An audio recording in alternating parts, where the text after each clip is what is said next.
विवाह की युग हो गई, उसका विवाह हो गया, लेकिन वृंदावन धाम जाना नहीं छोड़ा। थोड़े दिनों के बाद प्रभु की कृपा से बाल बच्चे हो गए, लेकिन वृंदावन धाम जाना नहीं छोड़ा।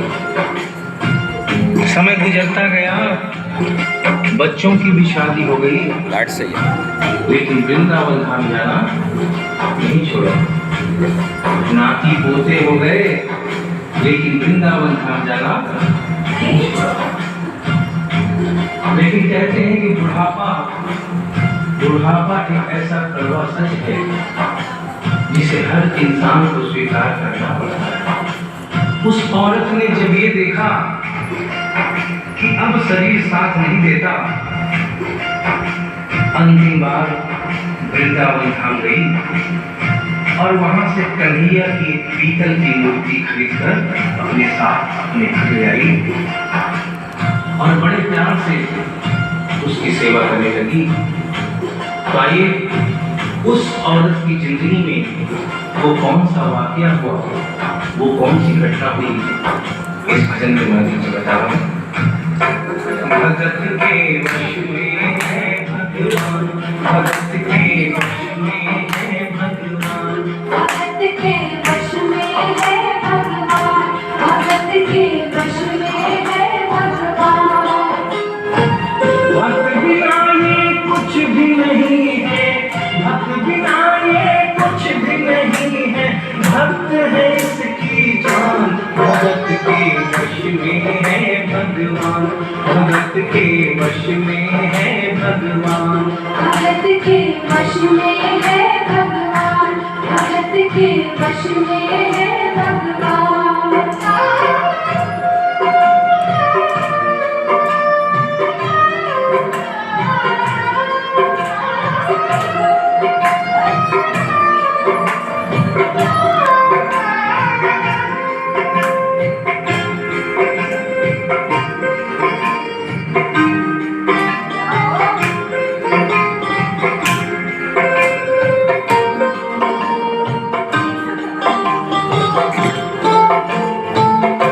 भगत मुरली वाले की रोज वृंदावन डोले, कृष्ण को लल्ला समझे, कृष्ण को लल्ला बोले, कृष्ण को लल्ला समझे, कृष्ण को लल्ला बोले।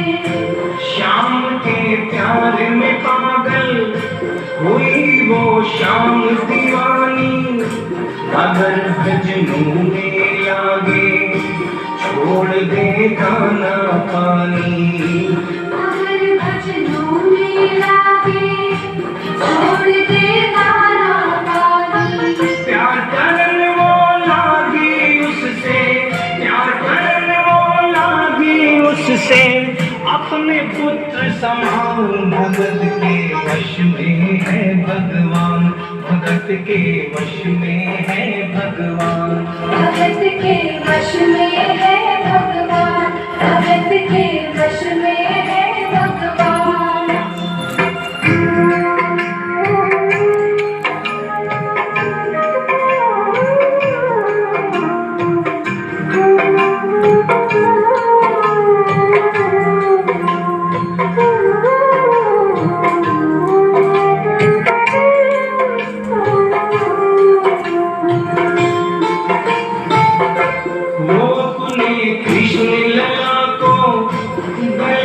लगा कर रखे, हमेशा सजा कर रखे, लाड लड़ा कर रखे, हमेशा सजा कर रखे, लाड लड़ा कर रखे। वो दिन में भाग के देखे, रात में जाग के देखे, कभी अपनी कमरे से शाम को झांक के देखे, कभी अपने कमरे से शाम को झांक के देखे। अपनी जान से ज्यादा रखती, अपनी जान से ज्यादा रखती, अपने लला का ध्यान। भगत के वश में है भगवान, भगत के वश में है भगवान। भगत के वश में है भगवान, भगत के वश में है भगवान। समय अपनी गति से चलता रहता है। थोड़े दिनों के बाद घर में जन्माष्टमी का त्योहार आया। उस दिन संयोगवश उस औरत की तबीयत बहुत ज्यादा खराब थी। वो अपने बिस्तर से उठ भी नहीं पा रही थी। उसने अपनी बहू को आवाज देकर कहा कि बेटा आज जन्माष्टमी है, आज जन्माष्टमी है। आज मेरे कन्हैया को नहला धुलाकर, उसे चंदन का लेप लगाकर, उसे सुंदर वस्त्र पहनाकर पालने में बिठा दो। बहू जो कि एक जरूरी काम कर रही थी कंप्यूटर पे, उसने कहा कि माँ अभी थोड़ा वक्त लगेगा, अभी मैं एक बहुत जरूरी काम कर रही हूँ। जब 2-3 घंटे के बाद ये काम खत्म हो जाएगा तब तेरा जो काम है वो होगा। उस औरत ने कहा कि भाई मेरे घर में हमेशा से सबसे पहला काम मेरे कन्हैया का, मेरे लल्ला का होता हुआ आया है, और आज भी सबसे पहला काम मेरे कन्हैया का होगा। ये काम करने के बाद तुम और कोई भी काम करो, मैं तुम्हें मना नहीं करूंगी। बहू को थोड़ा गुस्सा आ गया। उसने गुस्से में आकर, झुंझलाकर झटके से कन्हैया की मूर्ति को उठाया। मूर्ति हाथ से गिर गई, और जो ही मूर्ति हाथ से गिरी, उस औरत के दिल से आवाज आई, ओ लल्ला लल्ला पुकारे, हाय क्या जुल्म हुआ रे, बुढ़ापा बिगड़ गया जी, लाल मेरा कैसे गिरा रे। बुढ़ापा बिगड़ गया जी, लाल मेरा कैसे गिरा रे। और अपने बेटे को बुलाती है और कहती है क्या, जाओ डॉक्टर को लाओ, लाल का हाल दिखाओ, अगर इसको कुछ हो गया मुझे भी मार गिराओ। अगर इसको कुछ हो गया मुझे भी मार गिराओ। रोते रोते पागल हो गई, रोते रोते पागल हो गई, घर वाले परेशान, भगत के वश में है भगवान, भगत के वश में है भगवान। भगत के वश में है भगवान, भगत के वश में है भगवान। उसके बेटे ने लाख समझाने की चेष्टा की कि माँ ये पीतल की मूर्ति है, माँ ये पीतल की मूर्ति है, इसे गिरने से कोई चोट नहीं लगती। लेकिन वो एक ही रटन लगा कर रखी थी कि किसी डॉक्टर को बुलाओ और मेरे कन्हैया को दिखाओ। हल्ला गुल्ला सुनकर पड़ोसी जमा हो गए। पड़ोसियों ने पूछा, भाई क्या बात है? लड़के ने कहा, पागल हो गई है, अरे पीतल की मूर्ति जमीन पे गिरी है तो कहती है कि डॉक्टर को बुलाओ। उन्हीं पड़ोसियों में एक बुजुर्ग आदमी थे, उन्होंने अपने बेटे के तरफ बुलाया और कहा कि बेटा क्यों झमेला करता है?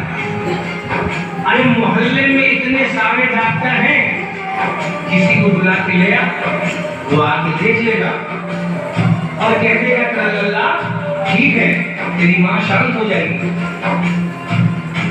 लड़के के भी समझ में बात आ गई। मोहल्ले में गया, बहुत से डॉक्टरों की मिन्नत की, लेकिन कोई भी डॉक्टर ये केस लेने को तैयार नहीं हुआ। बड़े मुश्किल से एक डॉक्टर को राजी किया और कहा कि डॉक्टर साहब तिगुनी फीस दूंगा। सिर्फ एक बार मेरे घर चल चलो और मेरी माँ से सिर्फ इतना कह देना कि तेरा लल्ला ठीक है।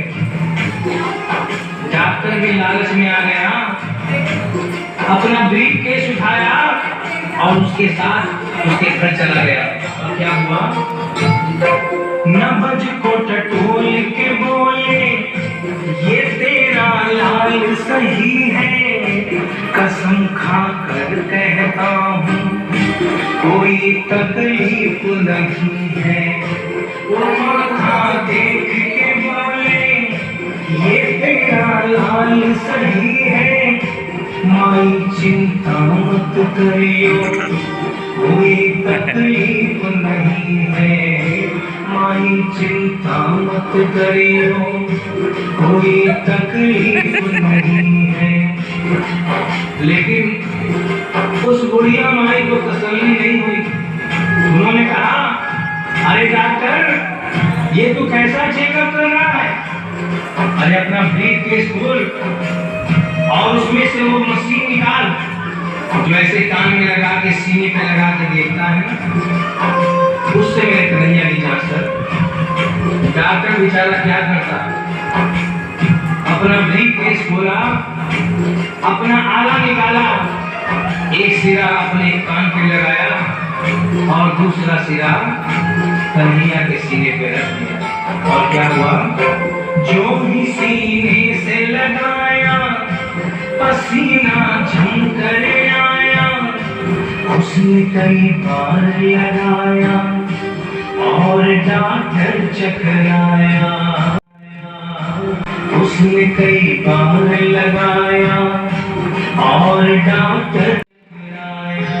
धड़क रहा सीना लल्ला का, धड़क रहा सीना लल्ला का, मूर्ति में थे प्राण, भगत के वश में है भगवान, भगत के वश में है भगवान, भगत के वश में है भगवान, भगत के वश में है भगवान।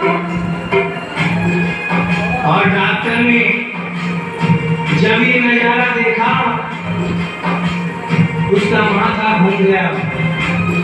इतने दिनों तक जो साइंस की पढ़ाई की थी, वो सारी की सारी धरी रह गई। अपना ब्रीफ केस, अपना आला वहीं छोड़ के जाने लगा। बुढ़िया माई ने आवाज दिया, अरे डॉक्टर, अरे कहाँ जा रहा है? अरे अपना ब्रीफ केस तो लेता जा। तो डॉक्टर ने उस औरत को जवाब दिया, सुनिएगा क्या? देख तेरे लाल की माया, बड़ा घबरा रहा हूँ, जहाँ से तू लल्ला लाई वहीं पे जा रहा हूँ, जहाँ से तू लल्ला लाई वहीं पे जा रहा हूँ। लाल तेरा जुग जुग जिए, बड़ा एहसान किया है, आज से सारा जीवन उसी के नाम किया है, आज से सारा जीवन उसी के नाम किया है। और उस डॉक्टर ने उस बुढ़िया के बेटे को बुलाया और कहा, बनवारी तेरी माँ नहीं पागल, बनवारी तेरी माँ नहीं पागल, पागल सारा जहां,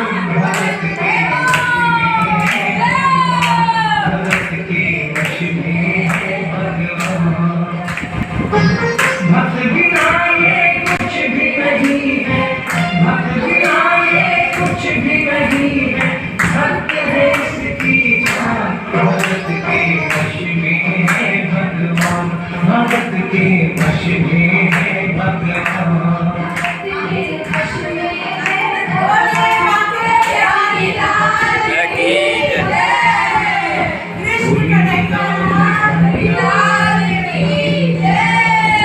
बोलिए मोर कुट बंसी वाले